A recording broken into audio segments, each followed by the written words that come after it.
NCERT class 10th science बेहद ही short notes. YouTube पर आपको शायद ही कहीं ऐसा नोट्स देखने को मिलेगा। NCERT science class 10th notes. आइए बिना समय गवाए आज हम चैप्टर 1 को देखेंगे। आइए वीडियो को हम आगे बढ़ाते हैं। परमाणुओं की संख्या समान हो तो समीकरण संतुलित माना जाता है। आयनों का आपस में आदान प्रदान होता है तो उसे द्विविस्थापन अभिक्रिया कहते हैं। पहला है परमाणुओं की संख्या समान हो तो समीकरण संतुलित माना जाता है। आयनों का आपस में आदान प्रदान होता है तो उसे द्विविस्थापन अभिक्रिया कहते हैं। ऑक्सीकरण उपचयन दोनों एक ही है। ऑक्सीकरण या उपचयन में ऑक्सीजन का योग होता है, ऑक्सीजन जुड़ता है तथा हाइड्रोजन का क्या होता है तो ह्रास होता है, हाइड्रोजन लॉस होता है उसमें से ऑक्सीकरण उपचयन अभिक्रिया में। उपचयन नोट हो गया है जबकि अपचयन होना चाहिए।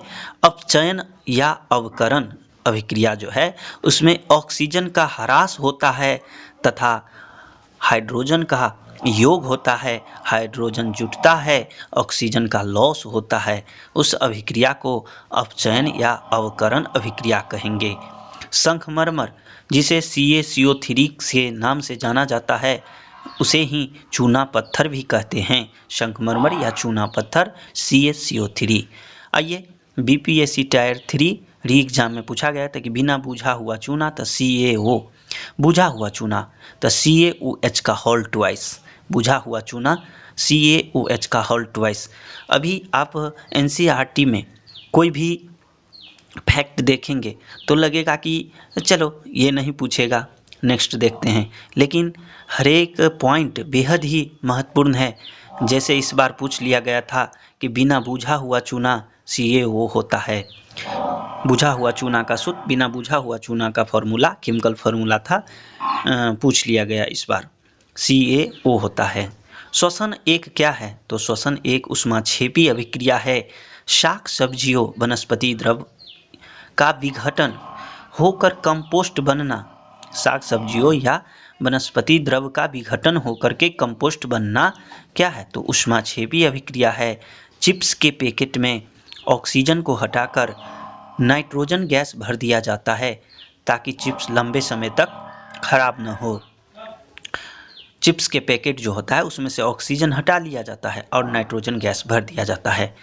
आइए देखते हैं आगे कि रासायनिक परिवर्तन जो है किस किस में रासायनिक परिवर्तन होता है। दे देगा कि दूध का फटना कौन सा परिवर्तन है तो हम बोलेंगे कि यह एक रासायनिक परिवर्तन है। लोहे तसला तवा पर जंग लगना कौन सा परिवर्तन है तो यह एक रासायनिक परिवर्तन है। अंगूर का किण्वन होना यह भी एक रासायनिक परिवर्तन है। भोजन का पकना यह भी एक रासायनिक परिवर्तन है। भोजन का पाचन यह भी एक रासायनिक परिवर्तन है। श्वास लेना यह भी एक रासायनिक परिवर्तन है। जब मैग्नीशियम को जलाते हैं तो श्वेत ज्वाला के साथ जलकर श्वेत चूर्ण बन जाता है, पाउडर जैसा चूर्ण बन जाता है। जब दानेदार जास्ते पर तनु सल्फ्यूरिक अम्ल H2SO4 से अभिक्रिया कराता है तो हाइड्रोजन गैस का निर्माण होता है। असंतुलित समीकरण को कंकाली या ढांचा रासायनिक समीकरण कहते हैं। Ferrous sulphate FeSO4 7H2O, ferrous sulphate का केमिकल फार्मूला FeSO4 7H2O होता है। दीवारों को सफ़ेदी करने के लिए बुझा हुआ चूना का उपयोग करते हैं। Calcium carbonate CaCO3, calcium hydroxide CaOH का होल ट्वाइस होता है। केमिकल फार्मूला भी किसी भी एग्जाम के लिए बेहद ही महत्वपूर्ण है, इसलिए हम इसे कंठस्थ रिमेंबर करके रखेंगे। मीथेन CH4 प्राकृतिक गैस है। प्राकृतिक गैस का दहन ऊष्माक्षेपी रासायनिक अभिक्रिया है। वियोजन अभिक्रिया में ऊष्मा, विद्युत और प्रकाश की आवश्यकता होती है। जल का विद्युत अपघटन एक वियोजन अभिक्रिया है। सिल्वर क्लोराइड सूर्य के प्रकाश में धूसर रंग का हो जाता है। वायु में लोहे के ऊपर लालिमा युक्त भूरे रंग की परत चढ़ना क्या है? तो जंग लगना कहलाता है। चांदी के ऊपर काली परत चढ़ जाती है, तांबे के ऊपर हरी परत चढ़ जाती है। लिटमस विलयन बैंगनी रंग का रंजक होता है। लिटमस का जो विलयन होता है वह बैंगनी रंग का एक रंजक होता है। लिटमस थैलोफाइटा समूह के लाइकेन पौधे से निकाला जाता है। एनसीईआरटी नए साइंस बुक में दे दिया है लीचेन, जबकि लाइकिन हमारे हिसाब से होना चाहिए। धात्विक ऑक्साइड को क्षारीय ऑक्साइड कहते हैं, जबकि अधात्विक ऑक्साइड को अम्लीय ऑक्साइड कहते हैं। याद रखने के लिए अधात्विक अ से है तो अम्लीय, और धात्विक है तो अ तो नहीं है तो इसको क्षारीय। ऐसे हम निमोनिक्स बना करके दिमाग में सेट करके याद रखेंगे, क्योंकि एग्जाम में होता क्या है, कौन धात्विक था कौन अधात्विक हम भूल जाते हैं, क्योंकि एग्जाम का माइंड और अभी का माइंड में अंतर होता है। एग्जाम में जब हम बैठते हैं तो हमारा दिमाग उतना काम नहीं करता जितना अभी कर रहा है। आइए आगे देखते हैं। हाइड्रोजन ज़्यादा हम विश्लेषण भी नहीं करते हैं, क्योंकि ज़्यादा अगर हम डिटेल में करने लगेंगे विश्लेषण तो वीडियो लंबा हो जाएगा, आप बोरिंग फील करोगे, क्योंकि आपको फैक्ट पूछा जाता है ना कि इसमें कॉमेडी। हाइड्रोजन युक्त सभी यौगिक अम्लीय होते हैं, जल में अम्ल को मिलाना चाहिए। हाइड्रोजन युक्त सभी यौगिक क्या होता है? तो अम्लीय होते हैं। जिस भी यौगिक में हाइड्रोजन होगा तो वह क्या होगा? तो अम्लीय। अभी से ध्यान रखेंगे, जिस यौगिक में हाइड्रोजन होगा वह अम्लीय होगा। जल में अम्ल को मिलाना चाहिए, यानी एक बर्तन में अगर जल है और एक बर्तन में अम्ल है मान लीजिए, तो जल में अम्ल को मिलाएंगे, जल वाले बर्तन में अम्ल वाले बर्तन को रखेंगे। क्यों? क्योंकि अगर ऐसा नहीं करेंगे तो यह विस्फोट हो जाएगा। अम्ल में जल को नहीं मिलाना चाहिए, यानी कि जिस बर्तन में अम्ल है, मान लीजिए ए गिलास में पानी है, बी गिलास में अम्ल है, तो अम्ल वाले बर्तन में जल को नहीं रखेंगे, यानी बी में कभी भी ए वाला ग्लास से पानी नहीं रखेंगे, जबकि जिस ए वाला ग्लास में पानी अगर है तो ए में ही बी वाला ग्लास को डालेंगे। ऐसा याद रखेंगे, उसे ही फैक्ट बना के यहाँ नोट्स किए हैं हम। हाइड्रोजन आयन की सांद्रता ज्ञात करने के लिए एक स्केल विकसित किया गया है, जिसे पीएच स्केल कहते हैं। पीएच स्केल जो है 0 से 14 के बीच में होता है। पीएच में पी जो है सूचक है, पीएच मान में पी जो है एक सूचक है, पूषांश जिसका अर्थ शक्ति है, उसे पी को पूषांश या उसी का अर्थ शक्ति है। जल की अस्थायी कठोरता को दूर किया जाता है। कैसे? तो धोने के सोडा से। धोने के सोडा को ही सोडियम कार्बोनेट या धोबन सोडा Na2CO3 10H2O के नाम से जाना जाता है। इसे यह बीपीएससी टायर 2 में पूछा गया था कि धोबन सोडा का केमिकल फार्मूला क्या होता है, तो Na2CO3 10H2O होता है। दोस्तों, हर एक बीपीएससी टायर एग्जाम में एक न एक केमिकल फार्मूला पूछ ही लिया जाता है, तो आप एनसीईआरटी के जितने केमिकल फार्मूला है उसे रिमेंबर रखेंगे। आइए आगे देखते हैं।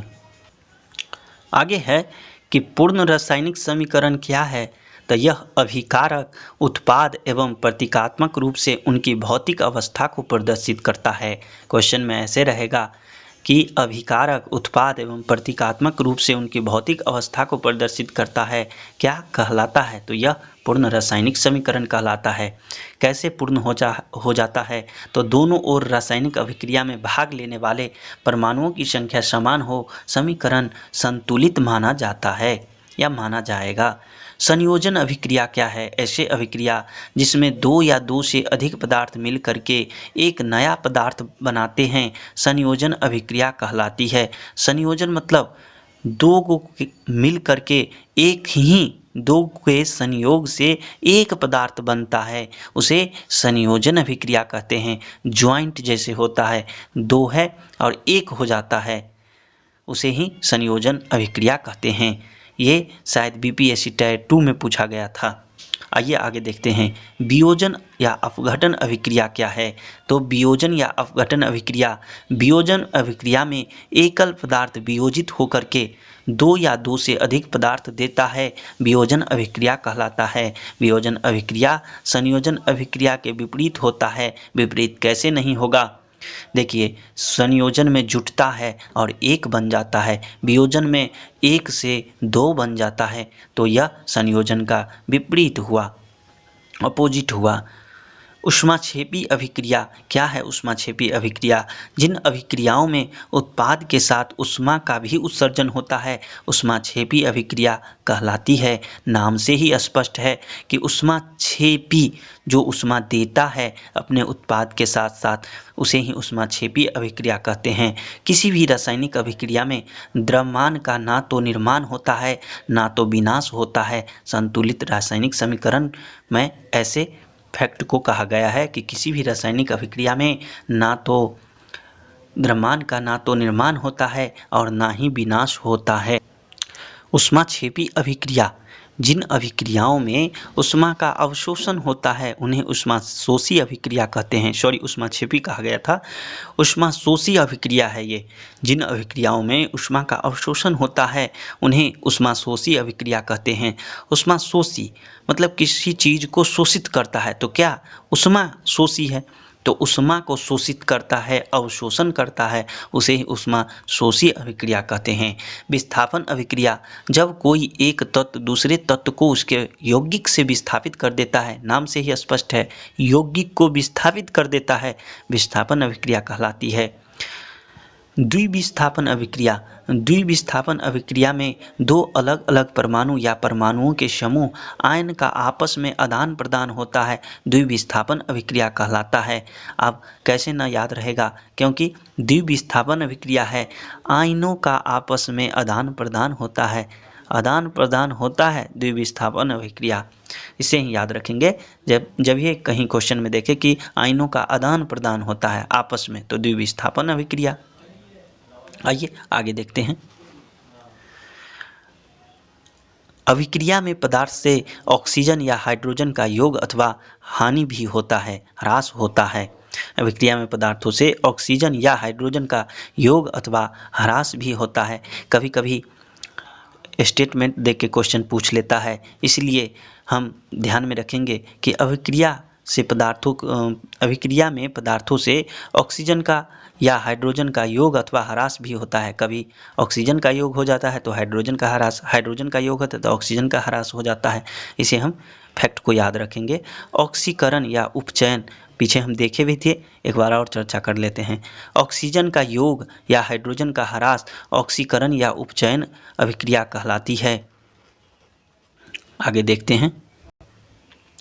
अपचयन क्या है? अपचयन अभिक्रिया ऑक्सीजन का ह्रास या हाइड्रोजन का योग अपचयन अभिक्रिया कहलाती है।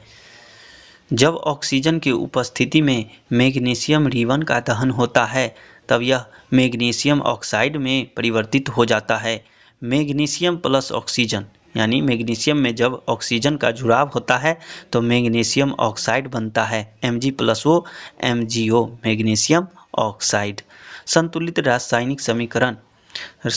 रासायनिक समीकरण जिंक सल्फ्यूरिक अम्ल इज इक्वल टू हो जाता है। जब जिंक में सल्फ्यूरिक अम्ल को हम डालेंगे तो जिंक सल्फेट प्लस हाइड्रोजन बनता है,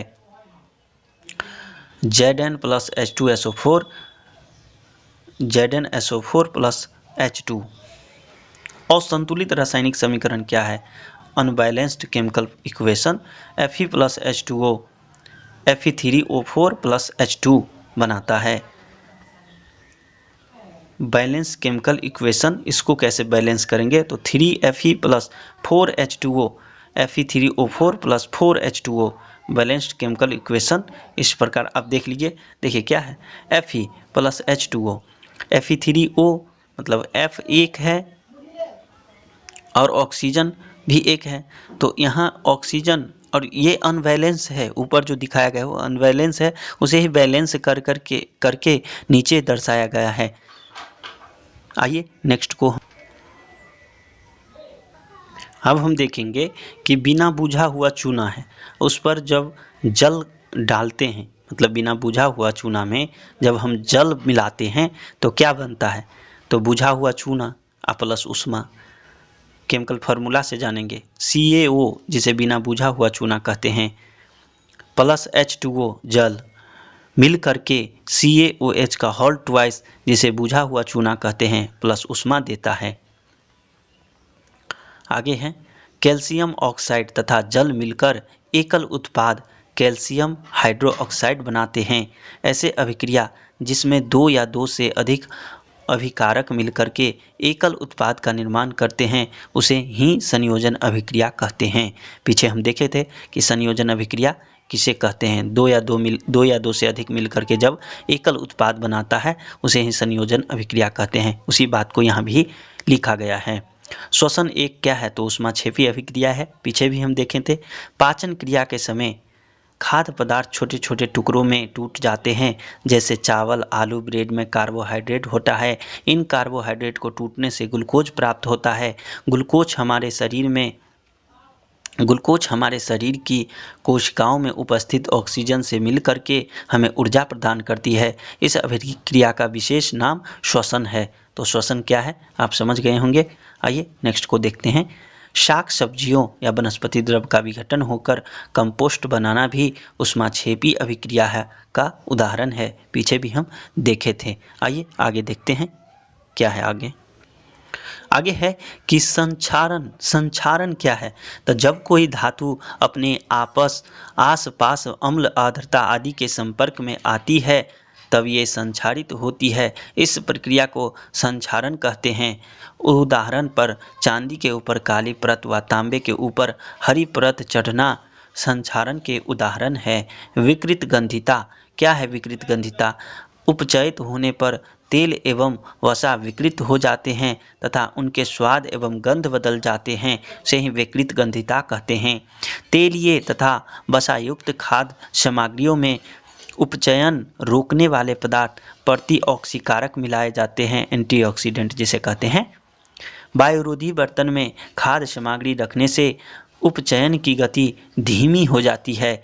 यानी वायुरोधी बर्तन जो है उसमें हम खाद्य सामग्री रखेंगे तो उपचयन क्या होगा, धीमी होगा, जिससे खाद्य पदार्थ लंबे समय तक रखा जा सकता है। चिप्स बनाने वाले चिप्स की थैली में से ऑक्सीजन हटाकर उसमें क्या भर दिया जाता है तो नाइट्रोजन गैस भर दिया जाता है, जैसी कम सक्रिय गैस से युक्त कर देते हैं। यानी कि नाइट्रोजन जो है सो कम सक्रिय है ऑक्सीजन की अपेक्षा, ताकि चिप्स का उपचयन न हो सके।